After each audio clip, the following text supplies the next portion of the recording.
As cake artists, we love making magic with sugar, but managing customers is a whole other recipe. Today, I'll help you simplify that part of the business.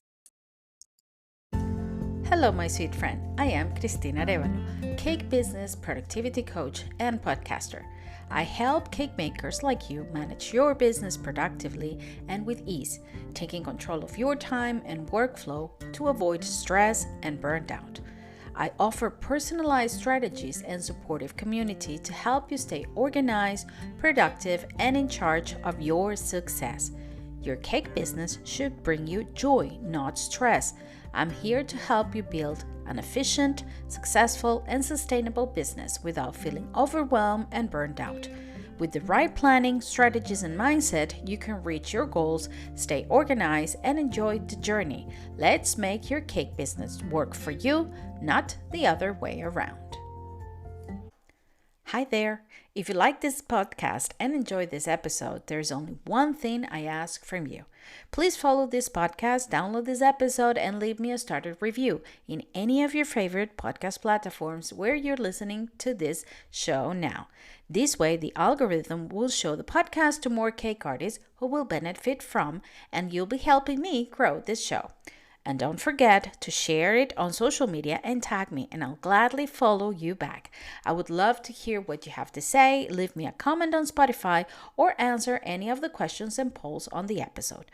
Let me invite you to follow me on Instagram, Facebook, and TikTok as the Art Cake Coach, or follow the links on the show notes to find out more ways to stay connected.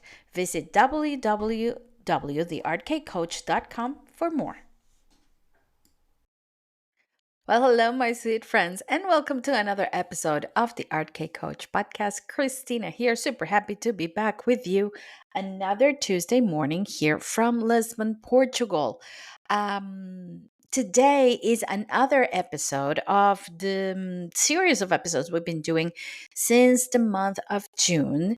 And each week we've been tackling one issue of our cake business management that needs to take a deeper look into. And today is about our clients. Yes, I know some of you um, complain about not having enough clients, not having the right client, but we hardly focus on the clients that we already have.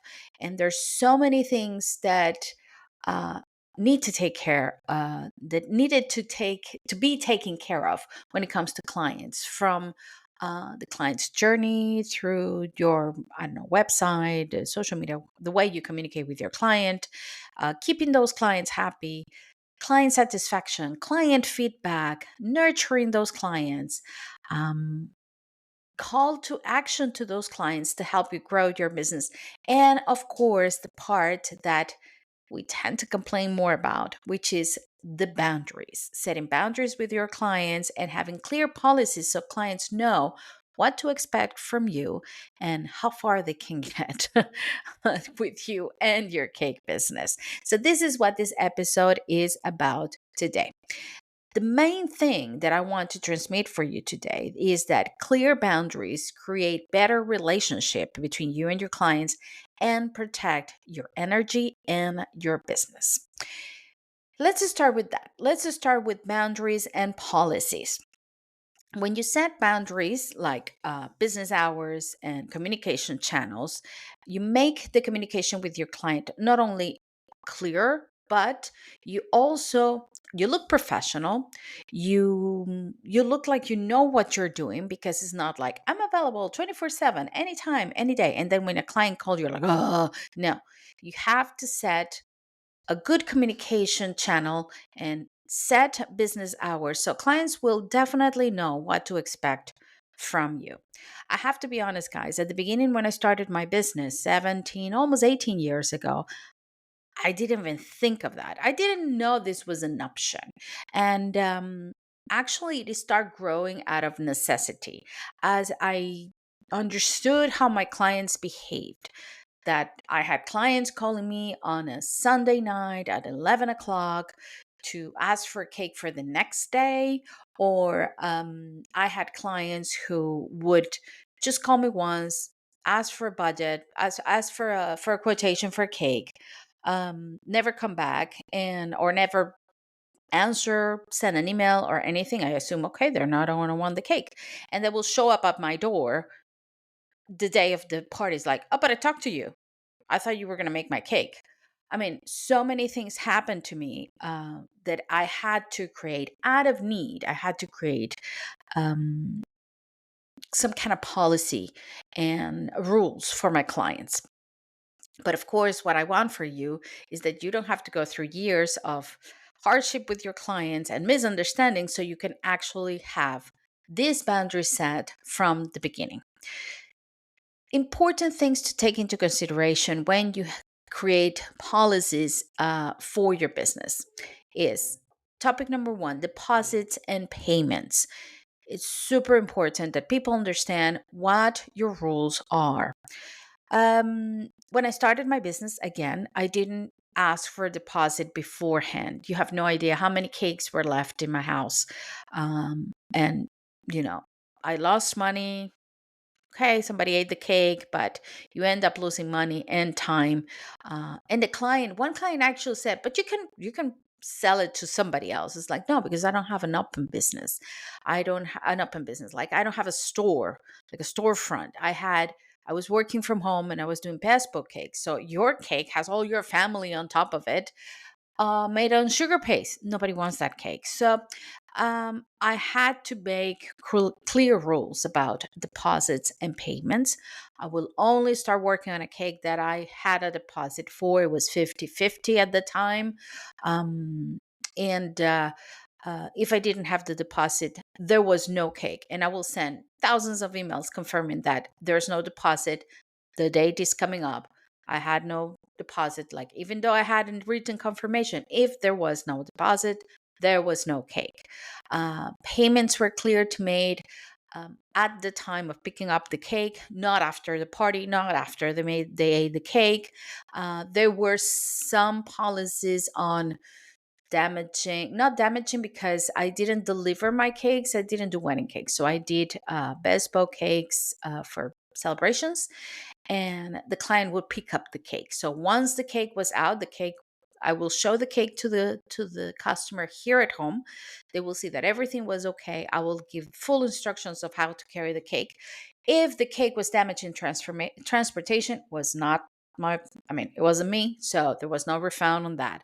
All of those policies had to be very, very clear to avoid misunderstandings. Other policies that you could think about are cancellations and reschedules. There has to be a way to safeguard your business, but also have into consideration that things can happen to the clients and they might not be able to either have the party, pick up the cake, or um, have the cake at all. So have a clear cancellation and reschedule policy and order minimum, and times to pick up the cake. You have no idea. And this, I listened to this so many times from my cake community. How many people just have their clients say that I'm going to pick up the cake at 2 o'clock in the afternoon, and they show up at 7, and you're just in your house or in your business waiting for that customer who doesn't show up. So minimum orders, times for pickups,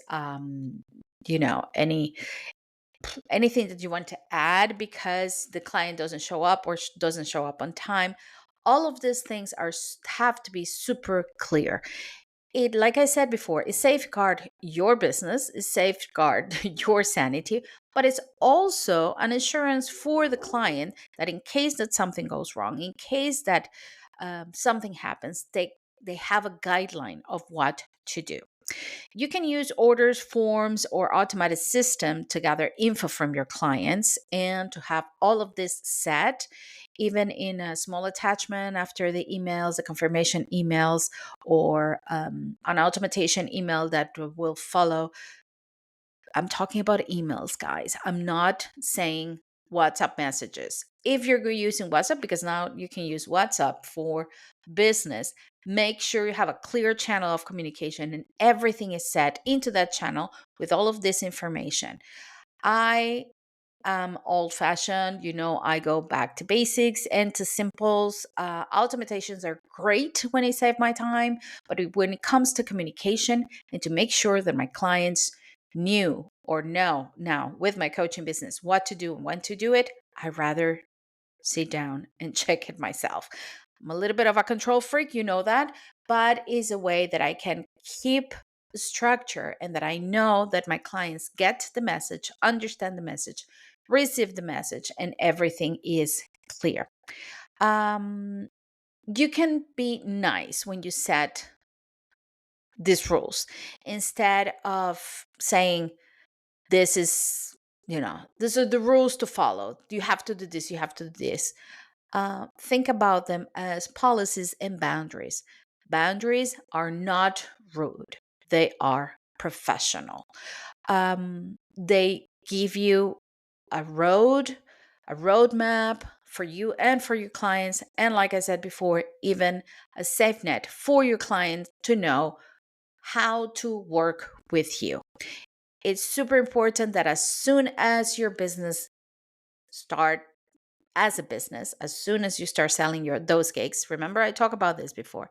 You have a business the moment you made the transaction. So as soon as you have the first transaction, this has to be clear.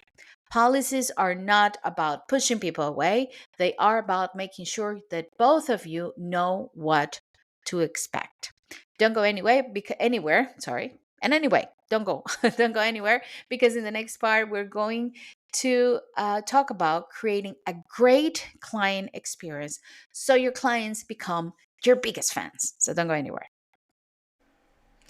This episode is sponsored by Cake Collaborator Magazine, the online sugar art magazine bringing inspiration right to your screen and to your kitchen.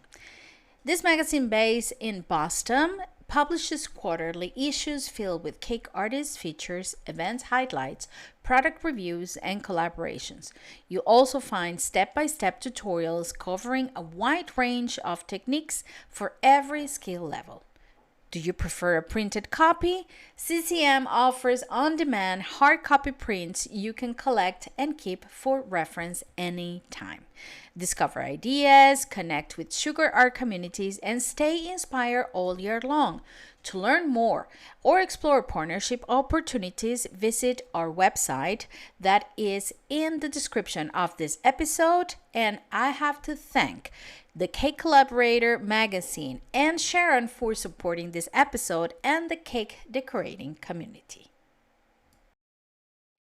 Once you have all your policies set and all your boundaries set, and people will know what to expect from you, and they will know the roadmap of how to have that great experience with you, you have to focus on creating that great experience for them. Happy clients come back. Happy clients bring friends.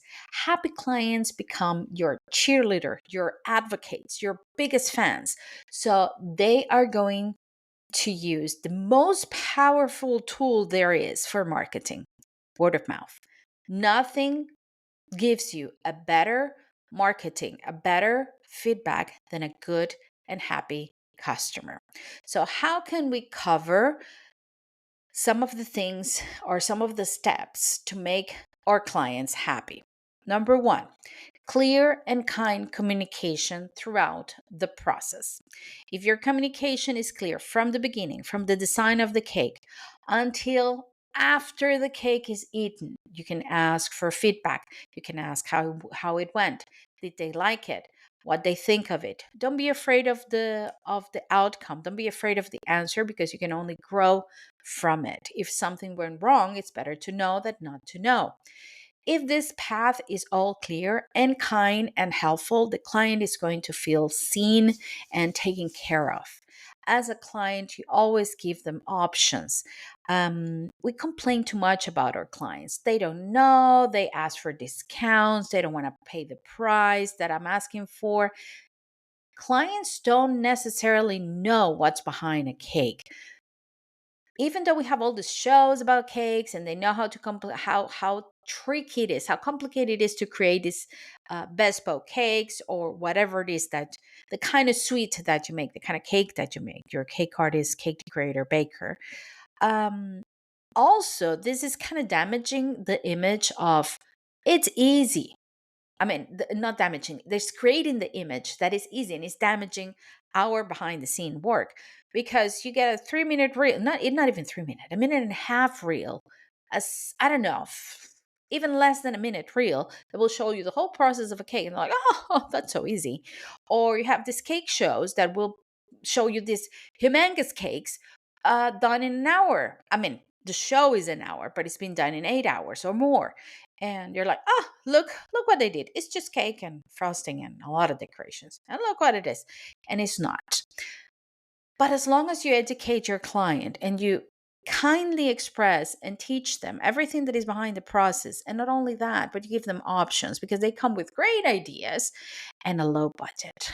I have the best comment the other day on my on the group of Cake Friends Stay Creative on the community, from one of our members that said, I don't want more clients with champagne dreams and beer budgets. It's like, yeah, I mean, I loved it, but it's true. Most of our clients think that way, but it's our place to educate them and to show them through the process. And if you do it kindly and if you give them options, they're going to feel heard and seen and understood, and they're going to be happy clients. Confirm orders in writing. Please, please do not. I mean, I don't know how many times I hear complaints about not having clear communication. And it's because you're being DM in clients. You've been exchanging messages in different apps, like one message in WhatsApp, the other in Instagram, the other in Messenger. I don't know. And you don't have a clear written communication with everything. Do you know, guys, that I have the time management planner for cake artists, and I have a whole section in orders and client experience that you could write to the T everything that you need to know about your client and about the cake. Keep confirm orders in writing, so you will have not only a place to go to confirm what you're doing, but you will have a backup in case something goes wrong. I had a client once, I have so many stories. I had a client once that she wanted a pink cake, pink and green cake. And she said that she wanted the base, the board of the cake covering green and the cake cover in pink. I wrote it down because it was over the phone. I wrote it down and I sent her an email confirming. She replied to the email saying, yes, everything is okay. When she came to pick up the cake, she actually got mad, and she said, that's not what I wanted. I wanted the pink board and the green cake. I said, no, honey, I'm sorry, but that's not what you said. Oh, yes, I did. I said that we talk on the phone. I went to the email and to the confirmation email. I show it to her. Here's the email. This is what you said, and this is what you confirmed. Maybe you thought the other way around, but this is what was confirmed, and I have it on writing. She just like, oh, I'm sorry. I thought I said, maybe I thought about the other way, but it wasn't. But well, this is not what I wanted, but it's okay because that was the confirmation, and that's it. I mean, there's nothing I could do at that point, but I had a backup because people change their mind and they think they say something and they didn't. So confirm orders in writing. Make sure your client knows that this is what they said, because believe me, it happens. I'm sure most of you are like, oh yeah, that happened to me too. Okay, this is a tricky one. Send sneak peeks or thank you notes. Sneak peeks. Never did it. I don't know if I'm in favor of it. It had to be for a very special occasion, very special client, not for a first time client, a Peppa Pig cake. No, I wouldn't send a sneak peek. I mean, I had clients who would call me like, I don't know, a week before. Can you send me a picture of how the cake is going? It's like the cake is not going yet. I have some, maybe the toppers done, but it's like, oh, it's a work in progress. You'll see it when it comes, when the time comes. Sometimes, if the client could not pick up the cake it's himself or herself, and they send somebody, I will send a picture so they will see it before somebody take the cake. Because in the case something went wrong with the transportation, so only in those cases. I'm not a fan of keeping the client, of keep sending sneak peeks and working process of their cake. There has to be a magic of what we do, some sort of magic. Thank you notes, always. A thank you card, a thank you note. Recently, I made the wedding cake toppers for for a very special couple, and the toppers were quite big, and they were featuring themselves with the dresses, the outfits they had on the day, a lot of details. And I said it was not a thank you note; it was a handwritten letter blessing their marriage and wishing them well and thanking them for being part, for making me being part of their wedding day. And they loved it, and it's always so nice because they feel like, oh, it doesn't take away too much of our time. It's just a little detail that they would love. Follow up after delivery. Like I said, the communication has to go through everything until the last moment. How was everything? Did you like it? Did it went well? Did you like the flavor? What do you think about the decorations? All of this thing. You can even have a small like feedback, maybe form easily on Google Forms with a link that people can fill up. And that way you can keep track of and feedback of what you do. I used to do this with my classes as well. Every time I taught a class with the gelatines and with the toppers, I had a feedback sheet at the end of the class. And we know when everything was there and their memory was there, and they will remember everything we did. So they will not go home and later think about that, because they wouldn't do it. They had to do it at the moment. I want to encourage you to map out your customer journey from calling you to ask you for a cake until after that cake is eaten, from inquiry to delivery. Map out the customer journey and check on that map, on those little steps, what can you add or what can you do to create a better client experience. Now, don't go anywhere, because in the next part, I'm going to talk about how to nurture and leverage from existing clients. What about extra special content just for you? Audio classes, downloadable templates and PDFs, and ready to use information that will actually create results on your cake business. And all of this for less than one monthly coffee? Let me invite you to subscribe to the Art Cake Coach subscription channel with exclusive content delivered to you every month. Have access to audio classes and workshops on goal setting, time management, social media, posting, pricing, mindset, and teaching for only $2.99 a month. That's $2.99 a month. It can be yours. Follow the links to the subscription platform on the description of this episode, and with a little investment, find essential tools to start a solid business strategy and coach you for success. Thank you for being part of the Art Cake Coach family. Your past clients are your best marketing tool. Like I mentioned before, word of mouth is the best marketing tool that you can have for your business. It was my number one marketing tool for many years during my cake business, because at the time, I didn't have social media when I started. It was just a blog.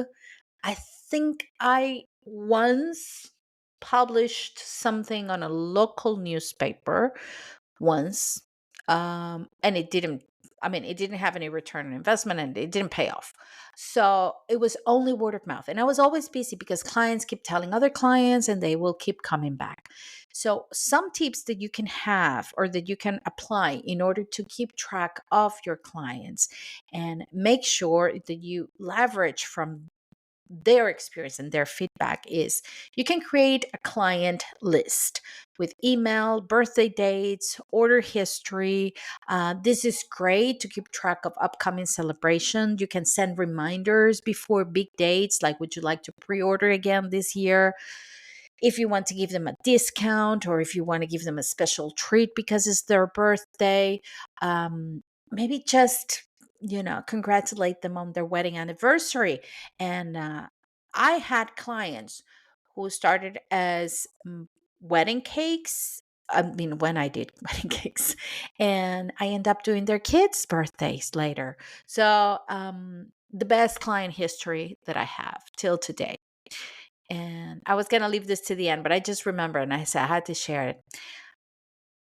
Till today, I don't have a cake business anymore. Like, I just I'm having I have now the Art Cake Coach, which is the coaching business for cake artists for their business management and time management. And I have the cake topper business, which is, I'm not gonna say it's on hold, but it's my relaxed business. I will say that it's my relaxed business. It's just for selling the toppers and teaching the classes, and that's all I do. But that's like, for me, that's like a me time. That's like the thing that I do because I love it, because I don't want to stop doing that part, because it's the part that I love about cakes. And but even though I don't do cakes anymore right now, that I don't sell cakes anymore, I have these clients that my business is turning 18 in the 1st of August, my cake business. I keep celebrating because, I mean, it was 18 years ago that I started. And this client was a mom with triplets. That's what I call triplets.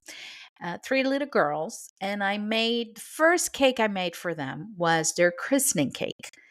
And that was, if I started my business in the 1st of August, 18 years ago, probably I made that cake on September, October. I don't know, something like that.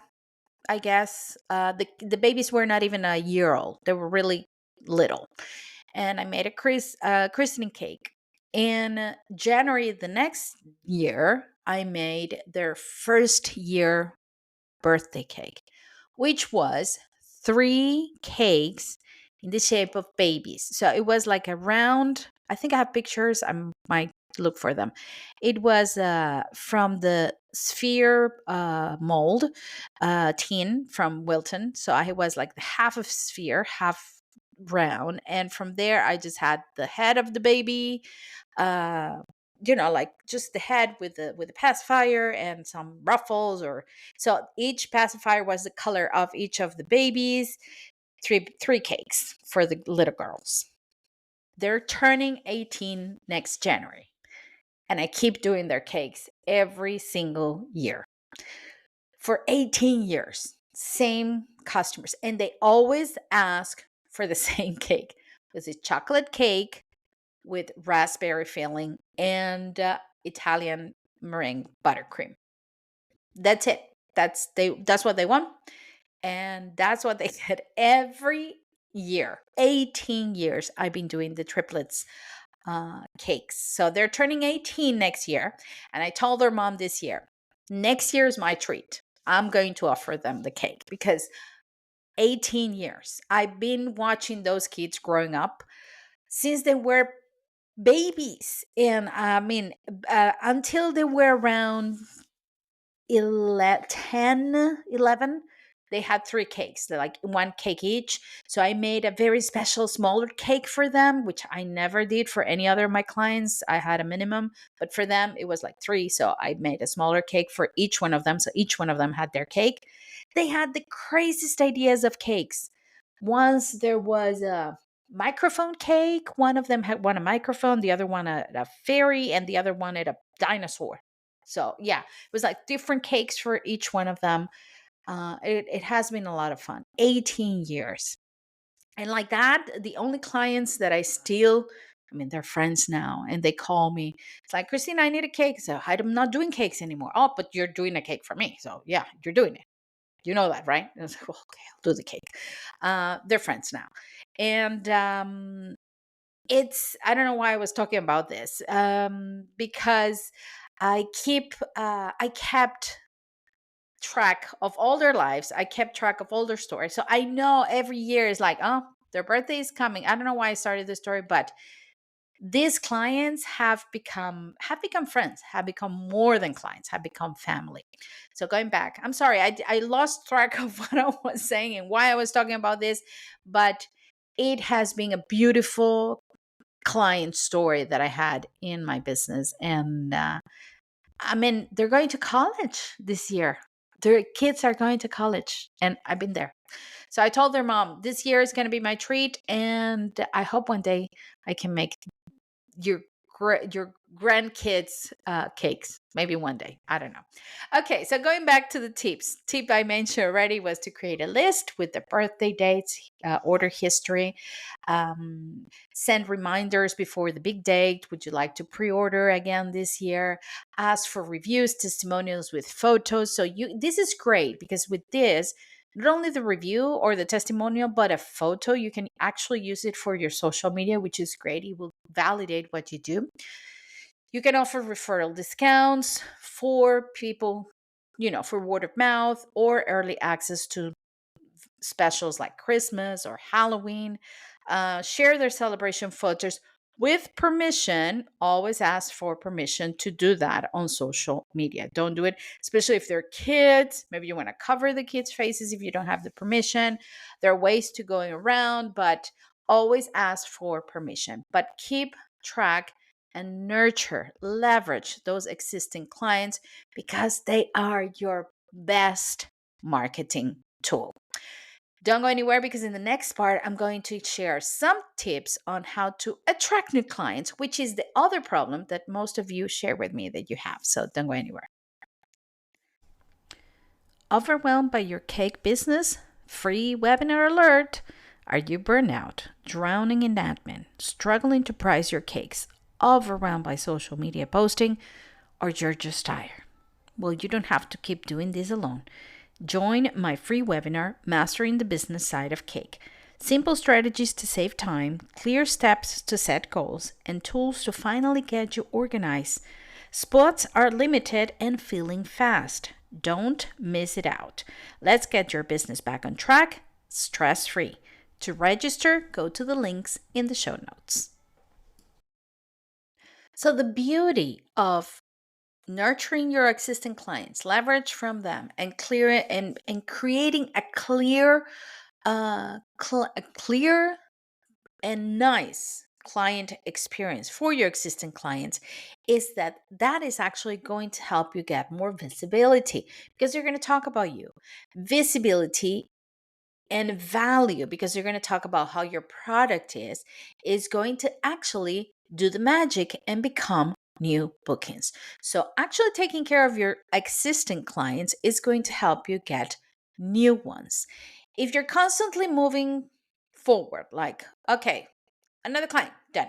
I don't care about this person, I will never see them again. It's like, it's done. I already did it. Next one. You're not creating that familiarity. You're not creating that um, client experience that is actually going to set you apart and that is going to want people to buy from you. When you think of a brand, when you think of a place, when you think of a product that you want to have it not only because of the product, but for the experience, for how you feel when you have it. And most of the time, how you feel when you have that product, when you purchase that, when you eat that cake or whatever, is because it reflects a status, it reflects an experience, and it reflects an emotion. So if you keep our clients, of course, I will not put our cakes into the status category, maybe, I don't know. But it is an experience and it is an emotion. And if you nurture that experience, new clients would want to buy from you. So here are some tips. Post behind the scenes contents of clients' journey. Maybe in your stories online, always ask for permission. Remember that. But when you do that, people will feel like this is not just a cake, it's an experience.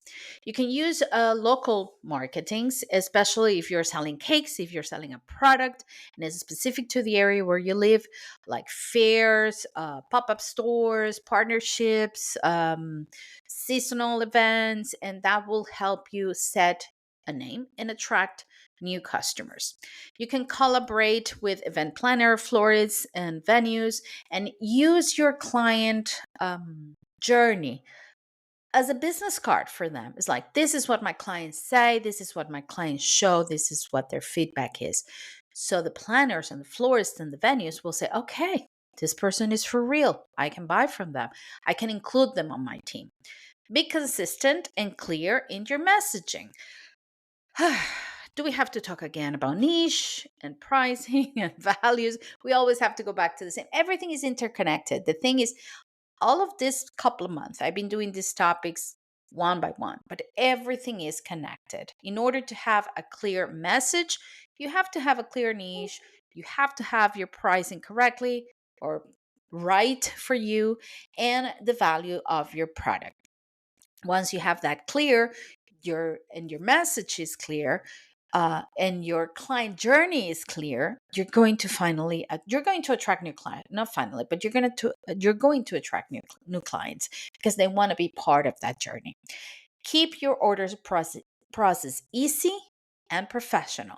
And remember, to keep everything professional, you have to have policies, you have to have boundaries set. So people will know what to expect from you and how to behave during this, and what are the rights also as clients with you. I want to ask you something. Which of these tips do you think you will implement first, or have you implemented already? Tell me in the comments here. And if you're listening on Spotify, you can leave me a message here. If not, if you're listening from any other platform in the social media and on my website, on Instagram, you can actually send me your comments.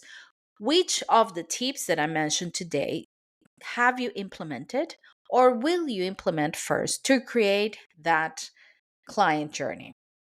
Uh, tell me about your current client journey and struggles if you have it, wins. How are you treating your clients? What are the things that you think you're missing? So I can actually tailor an episode directly to your needs. And I have something very special for you. I ask my personal assistant, my chat GPT, Alex or Maria, depending on the day, to give me some easy to use prompts that you can actually ask your GPT, whatever it is, whatever you use for, if you're not using it, you use it. Please use it because it's real helpful. So, some prompts that you can ask ChatGPT or whatever AI tool you're using that you can have to create your own client policy for your cake business.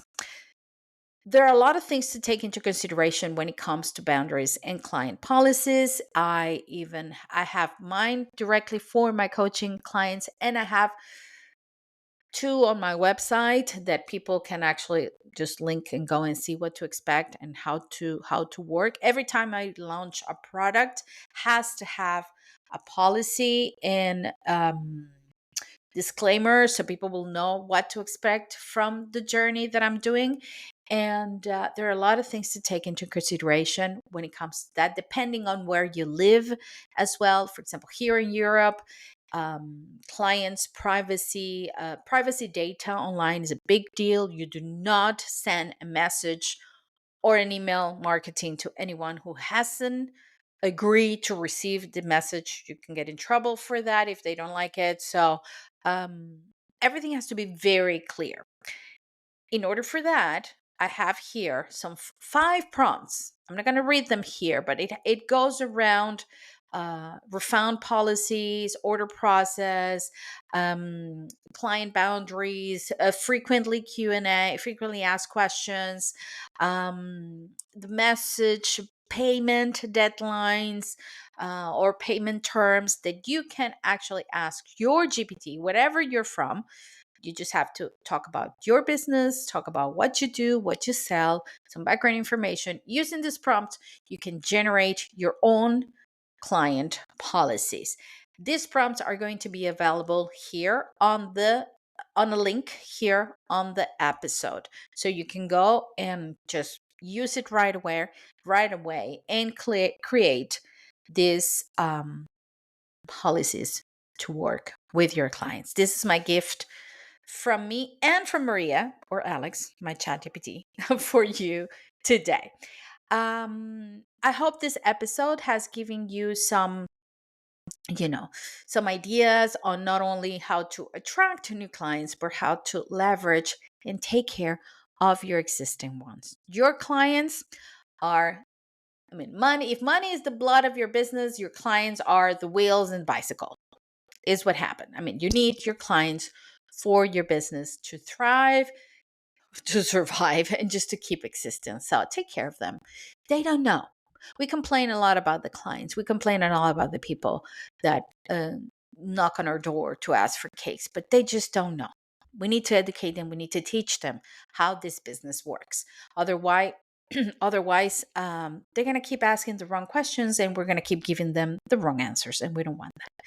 So, my sweet friends, with this, I leave you today as I always leave you. Stay safe, stay creative. Go check out the prompts from ChatGPT that you can use today to get your policies, and have a great week. I'll see you next Tuesday. Bye-bye. Running a cake business doesn't have to be overwhelming. Let me help you take control of your time and workflow so you can run a profitable business without burnout. Book a free discovery call and let's chat about your needs, the needs of your cake business, and find out the best strategy to ensure success. Find links in the description of the episode so you can book a 30-minute free discovery call with me and figure out the best way to help you. And just remember, in case nobody said this to you today, I do appreciate you and I want you to stay safe and stay creative.